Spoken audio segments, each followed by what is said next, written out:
Hello, everybody. This is Ellen Fischer, and Tim Sanchez is my guest today. We're here at Center for Spiritual Care, and we're here to see and talk about Tim's exhibition right on today, which is called Reconstructions. It's on through February 28th, and we're going to talk about it right now. Hello, Tim. Hello. How are you, Ellen? I'm fine. Good. I thought first we'd talk about, we have a lot to talk about, but we're not going to talk about everything because you are a prolific artist. Yes. You've heard that before, I'm Yes, sure. I have. Yes, you Yeah. have. And you have, I don't know if you even know how many pieces are hanging around us. No, I don't. It's probably more than 30 and fewer than 40. Yes, that's about right. That sounds good. Well, we're going to talk first about one called Asteria. Okay. And, I was going to say what size these pictures are. They're all, you can see what size they are. Our viewers can see by looking around us. Yes. You know, they're not real big, but they're not real small. They're just sort of a nice different sizes. What we were talking about a little while ago is how monumental your work is. That it would be silly to say, oh, and this one is this size. Yes. Because it's really all about the image and the effect it has on you. And it can have a very monumental effect and yet be a small picture. Oh, well, wonderful way of putting it. Thank you. Yes. Well, on to Asteria. Can you tell us something about this one? Certainly. This actually is one of the pieces that I enjoy doing the most. Because it has in it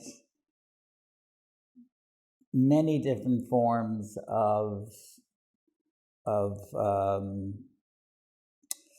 techniques that I've used over I hate to use the word technique because it just sounds so cliche, but one of the things that's going on in this particular piece is something called rubbings, where I took screening and sprayed it and used it on top of the work, and underneath the work I would take charcoal or some kind of crayon and rub over it, and that texture would come through. So then I would take those two pieces and cut and tear until I could get a composition that I liked the best. And I found that it was faulty in the sense of just using those two, so I started adding some drawing on top of that. So already we've got at least three layers going on just on 3/4 of that piece. Then I cut it out and put it on something totally different, which was a section of a cardboard piece that I had that had arrows on it, and I used that as the top almost horizon so this line. Way up box. Yeah, so it's way up high. And so we've got many, many, many different things going on in this one piece, and then pulled together, it works as one. I think it works really well, and I'm interested in your use of frottage, which I don't know if you've heard that term before. No. Actually, Max Ernst and the Surrealists came up with that for putting something under a piece of paper and then rubbing. It just means really? rubbing. I didn't know that was It's the also term. a psychological term, but we won't get into that. And I really like that look. What did you use for that grid shape under there? Because I was really intrigued. Actually, it was screening that I went to. I was looking for the right kind of screening, which was very difficult. I found it in Home Depot. Okay. But I wanted that wide line grid effect. So the type you could use on a rabbit cage. But you can't keep gnats out. No, you can't. Yes. I think that's great that you knew what size you wanted and you went to the hardware store to find it. Yeah, I did. Do you do that often with your work? No, I don't. I usually find things in the street or all around. But in the that studio. particular piece, I knew I needed a grid, and I couldn't find it. And I didn't want to draw it. I mean, I could have easily drawn it. Yes. But the idea of rubbing on top of it and spraying it really I think interested me. that was the ticket. So, because it gave it the depth that it needed. I think sometimes when you see all of these techniques, there's a little how did he do it as well. It almost seems, I always think that art is sort of like magical, that we are magicians and we're putting these things together. Nobody knows You're the secrets. exactly right. Yeah. You're exactly right. It's like they have no idea how this is done or how it started. Exactly. You know, I had a friend that I had gone to a painting show with. It was actually a realistic painting show. And she had no idea how this was done. She thought you started at the top and you started blue, and then it went into a sail, and then it went into a ship, and that's how she thought it was painted. Right. And of course, it's not done that way. And so it's there's a curiosity of how do we do this kind of any kind of work, whether it be representational or non-objective. It's all an illusion when it comes down to it. Exactly. It's all abstract. It's all an illusion. It's all an arrangement. Yes.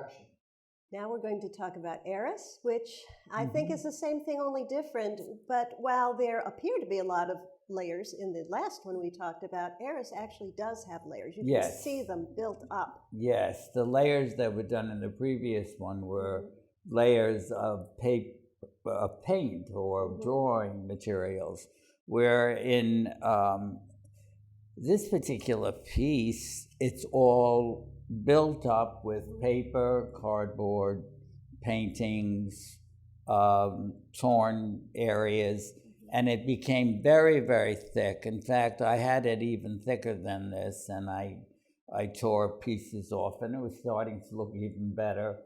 And the discovery of not going in there with a plan is sometimes the very key for me. I liked that I could start off with composition and then alter it as I go along. And in that particular piece, it's dark and light. It's dark on the top, light on the bottom. So that holds it together. You hardly need anything else. And the other dark and light pieces hold it together by being in the opposite areas. Sort of a yin and yang sort of thing. They're pressing together these two opposites, these contrasts. Yes. The thing that, when you say that it is, sort of a spontaneous, it's not planned, but this, of a lot of the pieces in here, this one looks the most planned because it's like a mason. It's bricks. Yes, because of the Yes, very good, Ellen, and because of the composition. Yes. It's all horizontal, vertical horizontal, but basically the movement is horizontal. So that had to stay. Any kind of diagonal line or curvilinear line that I would put on there was thrown away. It just didn't work. Right. So this is the most structured. It was about one thing. Yeah. And it sort of made itself clear to you as you went along. Yes. Doing it, that this is how it had to be. No other way. No other way. No other way. It wasn't working. Yeah. One of the things, this is one of the most sculptural pieces too because of the depth. It's like a relief sculpture. Yes. But again, it also has, because of that horizontal orientation, it almost has a landscape feel to it. Yes. Or like not sky and land, but more like water and cityscape or something like that. Yes. It just has this the feeling. illusions are there of yes, and that was intentional as I went along because it couldn't be any other way. I knew that because I was putting a horizon line in that I was going to get a landscape format. Right. So, and it's sort of, for me, it sort of flips back and forth, you know? Yeah. I mean, it's really wonderful because it has almost both a representational feel, but also it's ultimately an abstract. Yes, it definitely is. I love talking to you about art. Well, let's go on to one called Horme. Yeah, that's a good one. Maybe it's like Horme, like Mel Torme. It's Horme. Let's call it that. Well, I wish I could take, I can't take credit for the titles. I guess I should explain. Tell us about that. Yeah, please do. Yeah. Okay, the titles are all Greek. And people are wondering why this, with these pieces. And Warren was kind enough to title them all for me. I have a hard time with titles. I don't want to title my work, because if I do, I'm giving you a clue of what I'm thinking maybe it looks like, and I don't want to do that. I want to know what you think it is, or how you respond to it. And by giving it any kind of title, I'm already giving you too much of an answer. Exactly. So the Greek was a great idea, because I have no idea what they mean. And no one else does, but it leads us to that one. If we say, oh yes, it's Eris over there, or it's Horme, or it's something like that. Exactly. I understand, because each one of them has a face, if you will. It has a unique look to it, and that's enough for you. Yeah, that's right. That's enough for me. But I know people, and I have a good friend who says she relies on the titles to tell her what to see. And I'm glad that you're throwing her a loop here. I never did it that way. I don't either. I just go right up to the picture and look at it, Yeah. But that's sort of how I've been trained myself all these years. Yes. But on to Horme. Yeah. Well, this is probably the most dramatic one, or the most avant-garde one, in the sense that it's all done with brush. And there's hard edges, there's tape involved, and it came very quickly. I knew as I was painting it that it was going into a very nice painting. And I knew that if I did anything else to this piece, it would not work. So I put it aside and let it dry. And on the orange, and I think there's some assemblage on the top. I'm not quite sure. I don't remember, but obviously it has some assemblage since it's in this show. It showed the hand of the artist. It showed the brushwork, and it showed how I go about doing non-objective painting. Yes. So I thought that was enough. It sort of has some Gottlieb colors going on. Yes, it does have Gottlieb colors. And we should tell our viewers that Gottlieb was an abstract expressionist, and he used a lot of black and red and white. Yes, he did. And also sunbursts. Yes, he did. He had some yellow. But unlike Gottlieb, I mean, you're not a one-note man. I mean, there are many different compositions, many ways of arriving at a painting for you. Yes, there are. And that's what I love about your work, is that you don't limit yourself in that way to, oh, well, this is... It's true, Ellen. My Gottlieb. If I follow a recipe for how to go about making a painting, to me, I may as well throw it away. I try to find new avenues through the process, and hopefully there will be that magic moment when it's almost like the turn of the screw, when something will trigger me to go to another direction, and that's when the work becomes good. And the energy continues. Yes. Does anyone ever ask you, but how do you know what it'll look like when it's done if you don't know what you're doing when you start? I get that question a lot. I bet you do. Yeah, and I don't have an answer for them. I have no idea what it's going to look like when it's done. Sometimes I have a broad sense of how it might be, but I don't want to know. Sometimes those broad senses are some of the first things that go out the window when you start. You're absolutely right. As soon as you make one mark, yes, you have a conversation going. Yes, because and if you start following, it becomes that recipe thing again. Exactly. You don't want that. Yeah, a teaspoon of that and 2 cups of I don't the want other. That, yeah. Well, let's go to another more subdued one called Lapidus. Oh, Lapidus. Okay. Now, this, I have things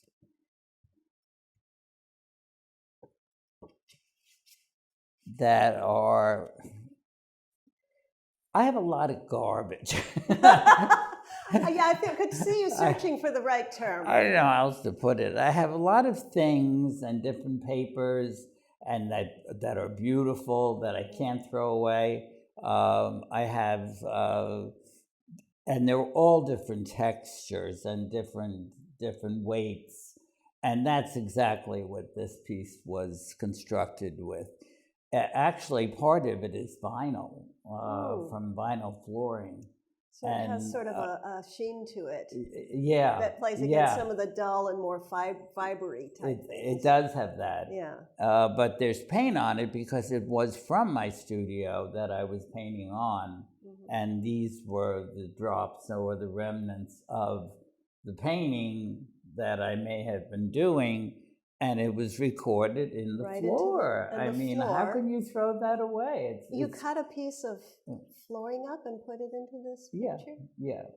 Now, how many people do you think actually do that? Start I don't know. I've never read it in any book. I haven't either, but I do know that you use papers and things that maybe have been around the studio and they've gotten splattered and then they become incorporated. But I didn't know you used actual flooring material. There's a lot, there's others that I've used this vinyl material, which is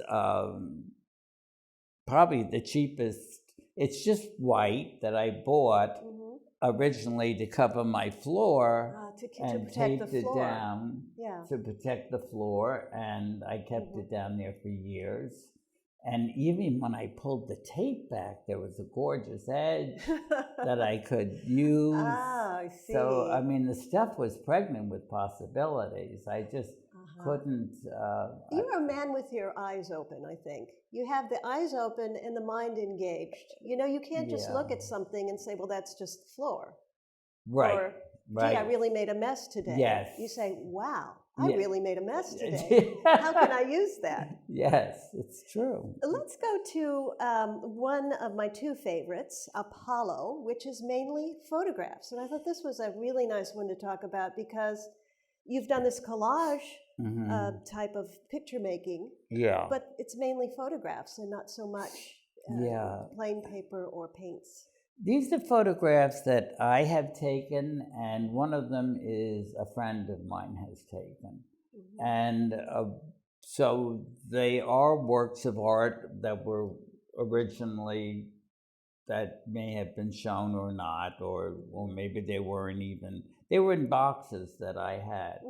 And but by cropping and cutting them, all of a sudden it started making sense to me. Well, these are really shots of the street and the street. Yeah, it's definitely a street and a car. There's elements of a car and even some reflections. Yeah, that's what I really like. From the water, from the rain, and it's all in sepia and white and cream. But the only color is the arrow that was on the street that I did in yellow colored pencil, very lightly, just so that your eye would go right there and then follow through. It's probably one of the most subtle pieces in the show. I think I like that too because again, you can. It's not in your face so much, you know. It's like a veil is over it. almost. So I like that, pictures that you have to go to instead of they come out and grab you by the collar and shake you. Yeah, I love things, and I guess because there's printmaking in here too with photography, yes, there which is. I'm fond of. Yeah, That was one that really attracted me. oh, Yeah. oh, really? I think it's just my own personal thing, like it is with anyone who looks at a picture. Isn't that nice that was to hear? why that and drew me. there's pencil work on the top. Yes. So it's a combination. Oh, good. Oh, good. And speaking of prints, you also have some prints and printmaking in the next one, which is Aidos. Aidos. Namely postage stamps. Oh, yes. Of famous paintings. I had yes. The post office used to, or maybe they still do series of different subjects in stamp form, and they use their collection. And in this case, they did about 5 years ago a collection of abstract expressionist artists and their work, and they used them on postage stamps. So I went out and bought about $100 worth of postage stamps, thinking this would be wonderful for a show. If I had a show, I would use these stamps on the invitation. On the invitation, and which I had planned to do. Except I couldn't use them. I loved them, you know. Oh, I see. Yeah, why waste them on an envelope? Yeah, I wanted to keep them, but I did finally use some of them. But actually, I don't think I did use some of them. I think I kept most of them. Is this the only one that you actually use the postage stamps in an artwork? But this is the only one in the piece of artwork. The stamps.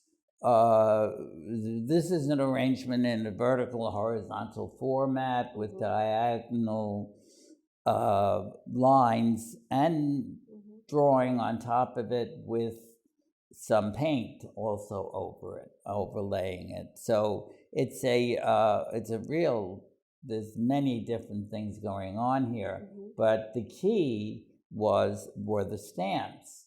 And it's probably one of the more subtle pieces also. I think that's in this another show. one. Also because the drawing, the really light drawing and graphite behind it, it reminds me of a map a little bit. Oh. And then the postage stamps, you think of all the places these stamps could go. Yeah. I think it's a perfect it thing. It's about things. Adventure and travel. Yeah. Art and just let your yeah. mind go wild there. That's a good. I have to remember that because I think it evokes many different things, and it's also a sense of color. There is color there that may not be in other pieces. This show, the color, I think people are a little surprised because if they come to one of my shows, the colors are always usually so intense and they hit you in the face and blah, blah, blah, blah. And whereas in this show, it's a very subtle, understated color experience and a great deal of drawing, texture, form, shapes, and utilizing materials that are avant-garde that you normally wouldn't use. Wouldn't think of the found object. And I know that when people come and see the show in person, they'll see lots of things, like a roll of tape that was probably so old that it was just all sticky, you couldn't use it. You put it right in the middle of an artwork. How do you know my secrets? I know. You know, we're talking about, we're both magicians, right? So we both read those same handbooks we got when we were 7, you know. Don't tell anyone. Except you often give away your secrets. I know this because you are an excellent teacher. Oh, thank you very much. I really believe in give back. I know how to do a lot of these things. I know many different techniques and different ways of going about. I always let people know. If people want a critique, I'm more than happy to give it to them. I want them to become the best that they can become. Mm-hmm. And I know how to do a lot of this stuff, Mm-hmm. and especially when it comes to composition, and I want to impart that to others. No, I'm very. Yes. It's just something I believe that we should do as We should. people. We should all do it, but not everyone has the talent to be a teacher. And I just want to say that teachers Yes. have to have a talent for it, or it's just Yes. not going to work. And you have a talent Exactly. for that as well as art, a Oh, double thank thread. you. Yes, yes. Teaching is very important to me. It was my life for so long that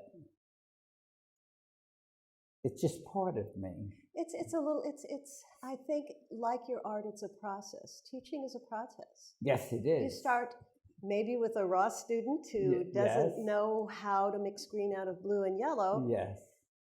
And you get to see them over the course of the semester. You can get it, yes. Yeah. So. Well, Tim, I think I want to say goodbye to that nice tune that we're hearing. Yeah, I'm so sorry. I would sing to it, but yeah. It's very peppy, and it's really good theme song to go out on. So yes, it is. Thank you very much for joining us Ellen, today. thank you. You're welcome. I really enjoy talking to art with you. Really do. Thank you. The feeling is mutual. I don't get to do this with hardly anybody, especially somebody who laughs so much and laughs at my jokes. That's even better. Well, thanks again, everybody. And remember, this show is called Tim Sanchez Reconstructions. It's at the Center for Spiritual Care, and it's on through February 28th. Yes. Thanks again.